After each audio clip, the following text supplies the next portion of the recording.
Super funny. Yay! Dave Chappelle calls her fantastic. Bill Burr calls her a beast. HBO calls her someone who was on HBO.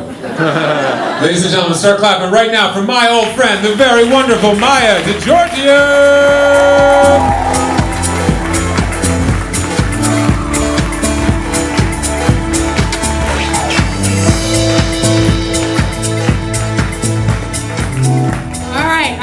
No idea what I'm doing, but give it up for Ben Morrison, because this is a fabulous concept, and the last comedian who was amazing. I also spent time in my life wanting to be a rapper. However, I did have some other issues that I had to deal with my ethnicity. So, you know, Maya Angelou once said, when you walk through a door, whether it's on stage or in life or relationship, bring your people with you. Bring everyone that ever loved you with you. Problem: what if the people you bring with you don't get along? Now, this is my family. Now, like at this quick shot, everybody looks like this could get along and this could be really cute. But my story it starts with, we'll start in Italy. Well, not really Italy. My father's family is from Italy, but his family really was from Africa. My grandfather here, pictured, worked for Mussolini. Yes, he worked for Mussolini. Which was awkward as a child, because when you're excited that you're like, you know, it's Veterans Day, you're like, my grandfather was in the war too! And then you show him that he's with Mussolini, people aren't that excited. And I was in 4th grade, so I had no idea. So it started with my grandfather in Somalia, and when the Americans were coming, because I had explained this to Ben, I said, look, they're getting on a boat because the Americans are coming. He's like, oh, they're rushing for, I'm like, no, they're running from the Americans, because that's World War II. So in this picture, my father is being carried onto a Red Cross boat, and that's my father and my grandfather running him onto a Red Cross boat so that no one could blow up the Red Cross boat during World War II. Not very funny.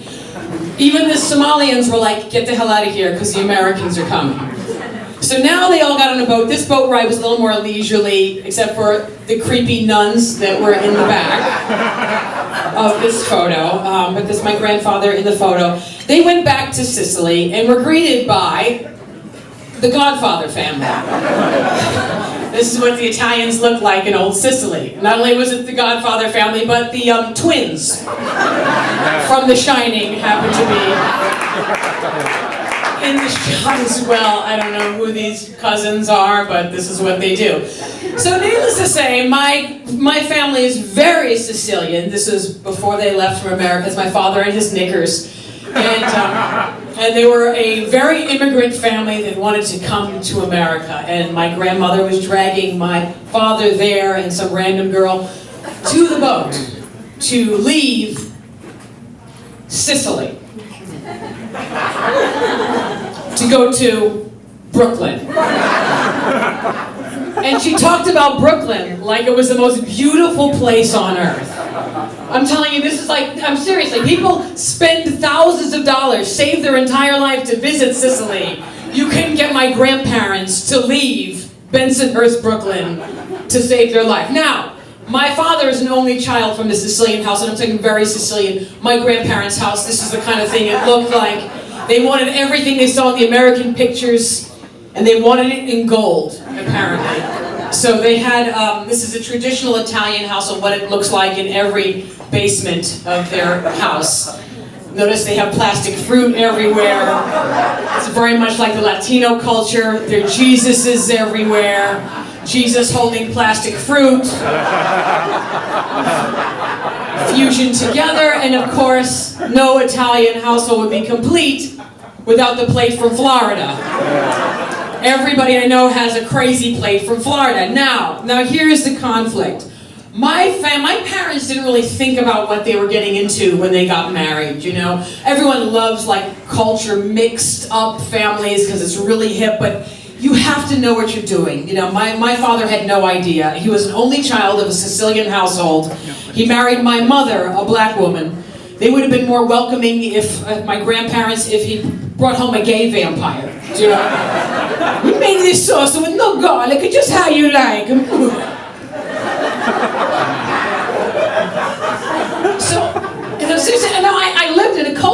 clash, and people don't understand what that culture clash is. Most people think that, well, you have Italians, and then you have black side, and the black side is the poor family, and no, I had the opposite. I had a classy black side of the family, and a horribly gaudy Italian side of the family. And so it was very shocking, but they were proud that they came to America. This is them, this is my grandmother's beehive, which my uncle used to say she didn't need a hairdresser, she needed an architect for that hair. Now here comes the clash. This is my mom's side of the family. They were from, well, my mother was born in Cleveland, Ohio. I don't really have a joke for that. This is my mother right here. As you'll notice, my grandfather is very light-skinned. In fact, when my mother married my Sicilian father, he was appalled. He said, "Are you sure you want to marry that Sicilian? He's awfully dark. Do you know how many generations it took for us to get this light and still be black? Think of your children." But according to my father's immigration papers, he wasn't really light enough. America still labeled him as country of birth, Africa. And complexion, medium. Could you believe they did this on an immigration paper? So I'm supposed to continue on the family. Now this is the whole thing. My story really starts in, I've been raised, and I know people look at me like, what are you, all the time? I have to be conscious, because people look at me like, you look Jewish. I'm like, I don't look Jewish. But this happens when you have a black bunny and a white bunny. The two of them have sex. You get a brown bunny, a striped bunny, one that looks like me, and nobody puts Mariah Carey through any of this. So my messages on stage are very detailed, because I was raised by a family of really strong, beautiful black women that are constantly telling me what I need to say on stage. In fact, I had different slides prepared, but Aunt Marlene called up and said, "You better represent our family the right way, and don't act up there like a white bitch and sell us all out." And so I was, no, I get that all the time. They're like, "I know what you want, you don't care like a white bitch." So I'm like, okay, look, Aunt Marlene, I will tell the story of the black side of the family the right way so I can go home for Thanksgiving. Because every time I go home, you're so light, we need to make sure you know what you are. And it's true. I spent my life confused. I've joined support groups for people that look like me. Everybody was fucked up. I half Jewish, half black. Tyrone Bergenstein. Lives in the projects, but he owns the building. Another girl, half Korean, half black. Young Suk Washington. Bought a Korean market, follows herself around the store. Another guy, half Mexican, half Jamaican. Rolls a burrito like this. In my life, I'm constantly tested. People don't understand what this is like, being caught between these two worlds. Because I kept saying to my Aunt Marlene, she's like, she'd come up to her, "I just want you to remember that you're black." I said, "Well, me, I'm like what they call mixed. I'm sort of a hybrid of everyone. My parents believe once I had mixed children that we've transcended race." And Aunt Marlene just looked at me and said, "Nigga, please." So here we are. My family history. This is Maddie Payne. This is Mama, my great-grandmother, who was born the year slavery was abolished. She actually was the first person in the family to become a teacher and an educator, because no one could count the money after slavery. So she went out and got an education, and she actually taught Paul Robeson. My family were, and I don't have many family images because, and Ben was like, "Why don't you have family images?" I said, "They got burned in a fire." He said, "Well, tell them that." So, all right, they got burned in a fire. They tried to lynch one of my grandfather's brothers, and then they burned the damn house down. That's why I'm here. Sorry, welcome to Black America. Surprise! And they want to know why I'm not rapping. Do you know what I'm saying? So, not too much. This is actually my grandmother's. My grandmother was one of the first AKA, and she went to Ohio State with Jesse Owens. And so you come from a generation of 2 generations up from slavery to the story why I'm here, which is my mother. My mother, my mother, my mother. This is my mother with Nat King Cole. Yes, at 17 years old, she won a national contest that sent her to tour through Europe. And that's her there on the cover of New York Wear magazine as a songstress. She was very, very different from my father. My father is a Sicilian actor who basically, after we were born, ended up like this. He looks like the pool guy you saw in the first shot. It took me many years to talk about my mother on stage, however, and I didn't know how to do it. And I found my mother in an article in Jet magazine from 1955. They described her as a Negro songstress who performs in opera houses all over the world, got the key to the city of Paris at the age of 18, a UN Goodwill ambassador who sang in 7 languages, and a concert-level pianist who soloed with the Cleveland Symphony at 12. Which is why I'm a comedian. People say you're supposed to pass your parents. The best I can say is I've been on Def Comedy Jam.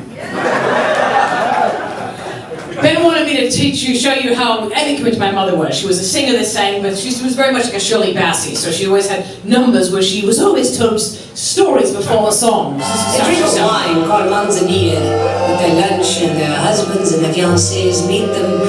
The last line is, "Tu dormiras mieux ce soir. You'll sleep better tonight." And I was growing up in New Jersey. So that's what every place we went, most mothers want you to have clean underwear, others want you to have, you know, a hearty breakfast. My mother believed in having a musical number prepared in 3 languages in case of an emergency. And somehow everywhere we went, there was an emergency. Those were the days, those were the boys. So basically everywhere we went, we could walk into a Chinese restaurant in Bayonne, New Jersey. If the place had a piano, she'd have to jump in and sing a song. And she couldn't just sit down and sing the song and leave. It would be, well, this is very impromptu. No, it's not. You've been practicing for weeks. This is very impromptu. And then there would be a story. The word looks to Szechuan dumplings. Or like the French would say, la vie, la vie en rose, with rose-colored glasses. When you dip your dumplings against the sauce, it makes a sound like a top, a top, a top. Like, aren't we here ordering beef and broccoli? Now, if it wasn't bad enough, she had to have a musical number prepared in case of an emergency. She expected the same from her kids, me and my sister. Which means in addition to dance classes, voice classes, acting classes, she felt it necessary to turn any event occurring in the house into a musical number as well. Which means I couldn't put on a pair of shoes without it turning into Hello Dolly. Put on your Sunday shoes when you feel down and out. I don't feel down and out. I just gotta put on my shoes. Some parents would sing you to sleep. My mother sung us to sleep and awake.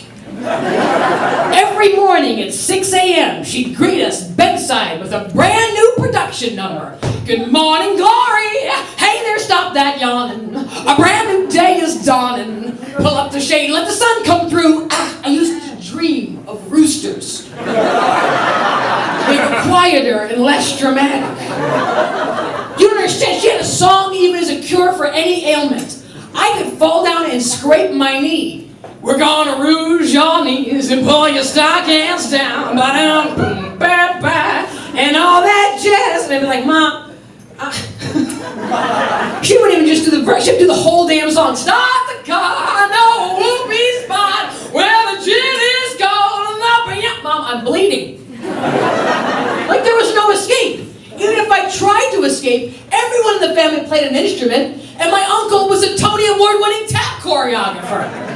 Which meant whenever she chose to break out into song, she had backup. Literally, there was no escape. And I would try to sneak off to my quiet friend's house who was Korean, Mia. Mia, they'd have quiet house, and I'd be like, Mom, can I just have dinner at Mia's? I'm calling home, you know? Mama can't hear you, gotta go, because of the train. I gotta go because of the clang, clang, clang went the trolley. Zip, zip, zip went the bell. Stop, stop went my heartstrings. She just called back. Hello? Did you ever hang up on your mother? I had a black mother, so still. Don't make me come over there and snatch you bald-headed. I'm gonna knock you in the next Tuesday. I'm gonna beat the black off of you. I was obviously beaten a lot.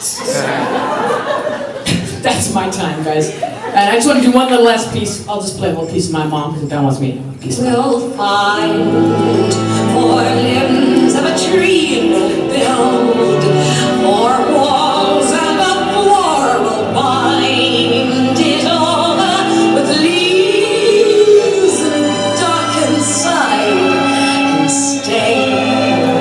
Thanks, guys. She passed when I was 14, so thank you very much for giving me time. Ladies and gentlemen, you can keep it going for Maija DiGiorgio.